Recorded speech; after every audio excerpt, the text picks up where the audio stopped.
ពីខ្ញុំបាទជាងរាស៊ីអសំណងសូមគោរពជម្រាបសួរពុកម៉ែអ៊ំពូមីងបងប្អូនទាំងអស់ជាទីគោរពបាទក្នុងគណៈថ្ងៃទី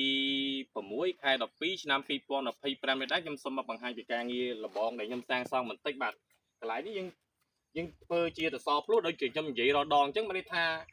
6ប្រឡោះយើងភ្លោះមួយបើសិនជាមានបញ្ហាអីទៅគឺវាដួលតែ6ប្រឡោះហ្នឹងទេយើងងាយស្រួលនឹងការជួសជុលតែកន្លែងផ្សេងគឺវាអត់មានតាក់ទងគ្នាទេបើសិនជាយើងចាក់កន្លែងធ្នឹមនេះជាប់គ្នាជាមួយនឹងសសរនេះតែមួយដល់ពេលមានបញ្ហាគឺវាតោគ្នាទៅទាំងអស់ហើយបាទហើយយើងពិបាកក្នុងការជួសជុលហើយសម្រាប់ការងារសំណង់អាចមើលបានបាទការងាររៀបអត់អីស្អាតសសរអីគឺយើងចាក់មាំល្អណាស់បាទពីលបងនេះដែរយើងចាក់សសរកម្ពស់3ម៉ែត្រកន្លះហើយយើងនឹងរៀបអត់កម្ពស់3ម៉ែត្រកន្លះដែរបាទព័ទ្ធជុំវិញដី